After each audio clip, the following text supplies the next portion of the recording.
Magandang gabi mga kapamilya, episode 227 na tayo na FPG's Batang Quiapo, araw ng Huwebes. Inaalala nga ni Bubbles yung mga alaala nila ni Tanggol kaya siya nasasaktan. Kaya naman napapaluha na lamang siya dahil nga sa sobrang selos na kanyang nararamdaman. Kaya napaupo na lamang siya sa may kama at inaalala nga yung mga masasaya na pagkasama nila ni Tanggol samantalang may nangyayari kina Mokang sa kabilang kwarto. Syempre considered na yun, alam niya na may nangyayari nga sa kabilang kwarto. At kinabukasan, maaga nga nagising itong sina Tinding sa Kasinoy. Kinatok ni Noy si Tinding, sabi niya, "Tinding, ano ba yung dinadala-dala mo? Natural Noy, mga damit ito ni Tanggol. Kaya kinakailangan bilisan natin habang tulog pa si Rigor para hindi niya tayo mahuli. Kinakailangan maaga tayong pumunta ng presinto. Napag-usapan na naman natin to, di ba? Kinakailangan makasiguro ko kung nandudun talaga si Tanggol at kung anong kalagayan niya." Hindi nila alam, sa kasamaang palad, maaga ring nagising itong si Rigor at naririnig yung kanilang mga bulungan. Bakit pa kasi nagbubulungan? Lakas-lakas ng usapan nila. Didinig din, tapos sa kabilang kwarto lang si Rigor. Kaya sira ang plano nila. Ngayon sabi ni Noy, "Sige na Tinding, bilisan mo na, tara na." Nung kinuha na nila yung mga gamit, sumilip muna si Tinding, nagmatsyag.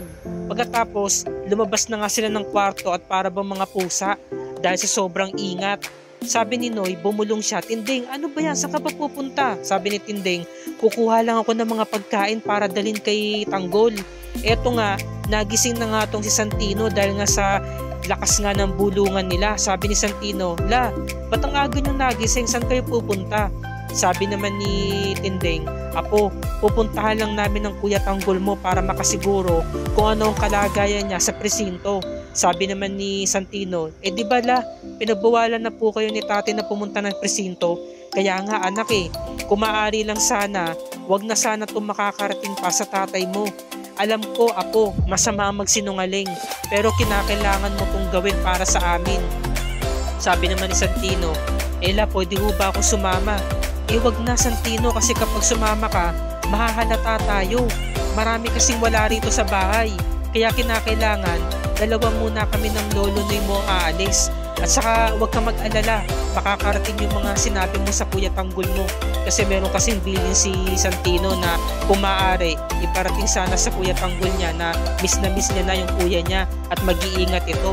Samantala, bumaba na nga si Tinding sa Kasinoy dahil nga dala-dala na nga nila yung damit sa pagkain para kay Tanggol. Nahuli sila, natiktikan sila ni Rigor. Ayan nakasalubong sila, sabi ni Rigor, "Ang aga pa, saan kayo pupunta?" "Sagot!" Sinigawan niya si Noy. Si Noy takot na takot matatakotin yan Rigor, nangangatog siya. Pupuntahan lang namin supplier namin. Alam mo naman, maaga yung supplier namin sa may Quiapo para makapagbukas na rin kami ng tindahan ng maaga. Ano yung dala nyo? Pupunta lang naman kayo sa Quiapo. Meron pa kayong dalang bag. Akin na nga yan. Rigor. Tapos tinignan niya yung laman. Nung makita niya, puro mga damit. Sabi ni Rigor, "Ano to?" Binalibag niya yung mga gamit. "Akala nyo ba hindi ko alam ang mga pinag-uusapan ninyo? Dinig na dinig ko ang mga plano ninyo na papunta kay Tanggol." Sabi naman ni Tinding, "Ano naman, wala kang pakialam. Pupuntahan ko ang apo ko sa kagustuhan ko dahil apo ko siya. Tinding, pamamahay ko to. Kaya ako ang batas dito, ako masusunod. Pasok kayo sa loob," sabi ni Noy. "Tinding, tara na, pumasok na tayo sa loob. Maraming taong nakatingin sa atin, nakakahiya. Sige na, tara na." Natatakot si Noy.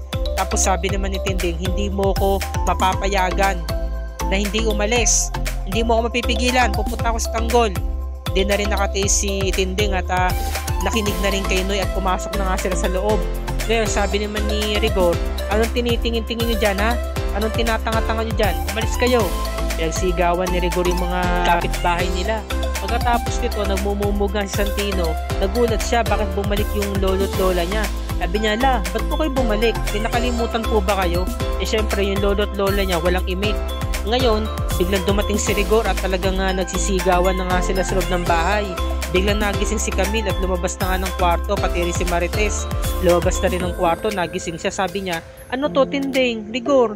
Dinig na dinig ko yung mga sigawan ninyo ang aga-aga. Ano ba yung pinagtatalunan nyo? Ano na naman ba to?" Sabi ni Rigor, "Marites, ba't hindi mo tanungin niya magaling mo nanay?" "Ano na naman ba to? Tinding, Pinuntahan ko lang naman si Tanggol dahil gusto ko siyang makita. Tinding, ano ba? Pinag-usapan na natin to, di ba? Napag-usapan na natin to. Kaya nga, gusto kong puntahan ng apo ko. Pinipigilan ako niyang asawa mo. Hindi ako makakilos dito. Paano ako makakilos kung lagi akong pinipigilan at kinokontra niyang asawa mo?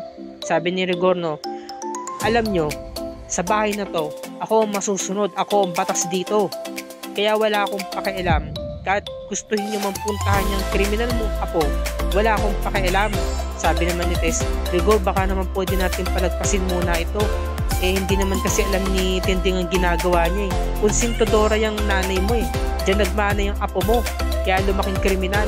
Ano, pag nalaman mo na nakalayas Tanggol, kukonsintin mo.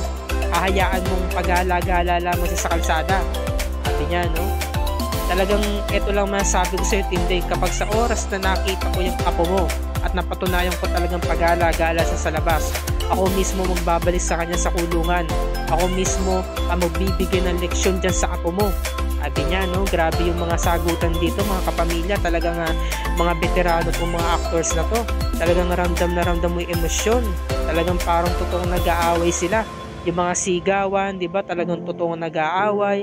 Ang uhusay, talagang kudos na kudos talaga itong eksena to. Sobrang bigat. Sobrang bigat ng mga binabato nila mga linyahan dito. Samantalang si Camille talagang takot na rin sa nangyari dahil nga ang aga-aga, ang ingay-ingay, awayan agad.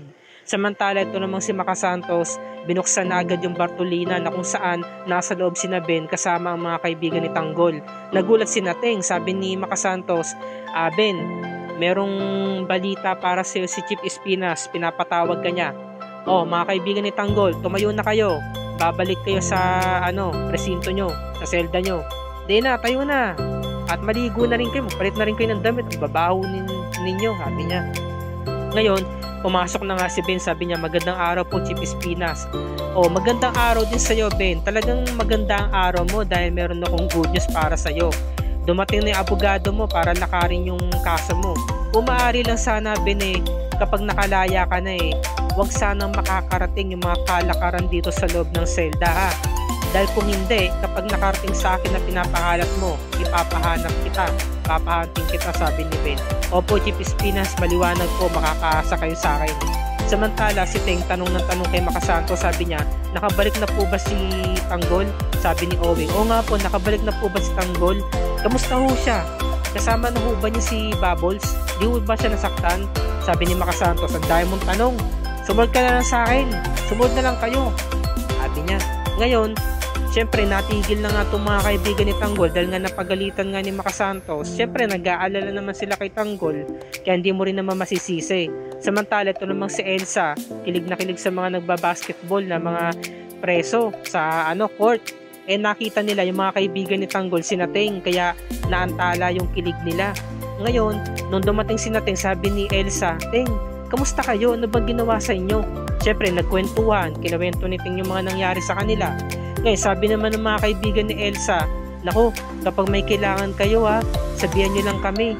Dadala namin kayo na makakain. Sabi naman ni Maka Santos, oy kayo nga Elsa, huwag nyo nga binibaby itong mga kaibigan ni Tanggol, kaya namimiyasa Kaya tuloy pakaramdam nila, may nag-aalaga at nagmamalasakit sa kanila. O sige na, balik na kayo sa loob. Ngayon yung mga kaibigan ni Bong, nakita nga itong mga kasamahan nga ni Tanggol na inilabas na sa may Bartolina at binalik sa selda. Kaya nangyari, pinuntahan nila si Bong para ipaalam nga ang balitang ito. Kasi nga, malakas nga ang kutob nila na nakabalik na nga si Nababo sa si Tanggol sa presinto. Kaya naman, sabi nga nito ni yung mga kaibigan ni Tanggol, nagugutom na raw siya kaso nagpatawa tong si Maka Santos, sabi niya, gutom ka pa sa lagay na yan. Nakakatawa Siyempre, nakakaawa din na may mga kaibigan ni Tanggol, binugbog na nga diba? Siyempre, nakulong pa sa Bartolina, siyempre, gutom na yun. Ngayon, binalita nga ng mga kaibigan kay Bong nung nangyari. Sabi nung isa, kaibigan niya, nako, Bong, talagang totoo talaga na ikaw ang papatay kay Tanggol sabi ni Bong. Talagang ako talagang papatay sa kanya. Kasama yung Chief Espinas na yan. Gagawin natin yun sa araw mismo ng pag-alis natin, ng pagtakas natin. Isasabay natin yun. Talagang di talaga makakawala yung mga yan. Dahil ako mismo ang papatay sa kanila, sinabi ni Bong. Talagang hinihintay niya talaga yung pagkakataon na yun. Ngayon, sabi ni Maka Santos, tabi dyan, tabi. Tabi. Kasi nga, pinapasok na nga sa loob si na Enteng. Ngayon, nagulat sila bakit wala si Tanggol. Nagtatanong si Enteng saka si Oweng, "Sir, nasan po ba si Tanggol?" Sabi naman ni Thanos, "Oo nga sir, nasan po ba si Tanggol? Kala po namin nandito na siya."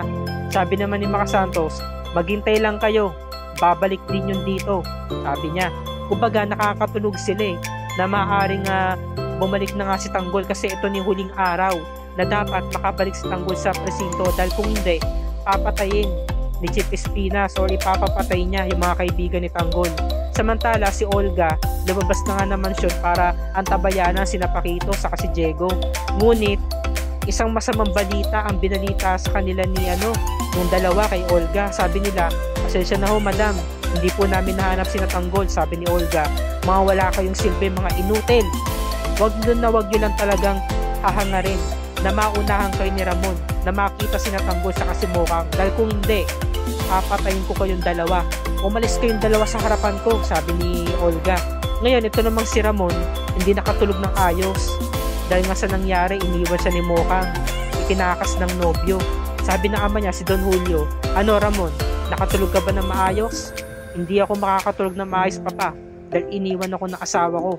Samantala, kasamaang palad, ang mga tauhan ni Ramon, nakita yung taxi na sinakyan ni Tanggol sa ni Mokang na nakaparada sa labas mismo ng motel.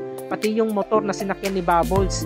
Nireport agad ito kay Ramon, tinawag, "Bossing, natagpuan na po namin yung taxi na sinakyan ng lalaki na tumangay kay Mamunik. Maigi, sige, wag kayong aalis dyan, hintayin nyo ako, papunta na ako dyan." Sabi ni Don Julio, "Anak, anong balita?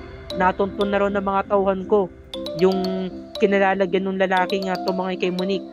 Papatayin ko silang dalawa," sabi ni Ramon. Samantala, nag-usap-usap yung mga tauhan ni Ramon na magkahiwa-hiwalay para magmasid. Samantala, nagising na nga itong sa kama na magkatabi itong si Monique sa si Tanggol. Sabi naman ni Monique, "Ano na Tanggol, itutuloy mo ba yung plano mo?" Sabi ni Tanggol, "Oo, Mokang, itutuloy ko to. Magpapakalayo-layo tayo. Kahit saan, basta't malayo lang sa Maynila. Kung maaari sa Palawan, yung tipong walang nakakilala sa ating dalawa." Sabi naman ni Mokang, "Paano mga kaibigan mo?" Sabi ni Tanggol, "Bahala na. Basta ang importante masiguro ko ang kaligtasan mo, Mokang. Saka ko na lamang sila babalikan kapag nakasiguro na ako, naligtas ka na. Saka ako ililigtas sa mga kaibigan ko." Kasi nga nag-aalala rin si Mokang, sabi niya, "Paano kung mapahamak ka sa gagawin mo? Ayoko mawala ka sa buhay ko, Tanggol. Mahal na mahal kita. Hindi ko kakayanin kapag nawala ka." Sabi naman ni Tanggol, "Hindi ko rin kakayanin, Mokang, kung mawala ka sa buhay ko. Dahil mahal na mahal kita. Hindi ko nahayaan na mawala ka pa. Hindi ko hayaan na magkahiwalay tayo." Ayan, no? Grabe talaga yung pagmamahalan nila. Kumbaga, till death do us part. Kumbaga, kamatayan lamang ang makakapaghiwalay sa kanilang dalawa, no, kina Tanggol at kay Mokang. At dito na po nagtatapos ang review and recap natin para sa gabing ito. Bukas pakatunghayan natin araw ng Biyernes, episode 228 na tayo, na kung saan natuntun na nga ni Ramon ang lugar na kinaroroonan ni Tanggol, Bubbles at ni Mokang. Naku po, i-raid nila ito at papatay nila yung tatlo. Wala silang ititira dito. Paano kaya ang gagawin pagtakas ni na Bubbles, Tanggol sa Mokang sa pagkakataong ito? Samantala, ito namang si Rigor, pupuntahan sa presinto si Tanggol. Naku po, patay na. Kinakailangan talaga makabalik na si Tanggol sa si Bubbles sa presinto. Dahil kung hindi, napagdesisyon na ni Chief Espinas na matapos lamang ang buong araw na to, papatayin niya mga kaibigan ni Tanggol. At dito na po nang tatapos ang review and recap para sa araw na to. Kung bago ka pa lamang sa aking channel ay kung maaari makahingi ako sa iyo ng munting subscribe at i-click mo na rin ang bell icon para lagi ka updated sa mga episodes ng FPJ's Batang Quiapo and other ABS-CBN shows tulad nito. Happy holidays mga kapamilya, happy viewing, maraming salamat po sa inyong panonood, and God bless us all.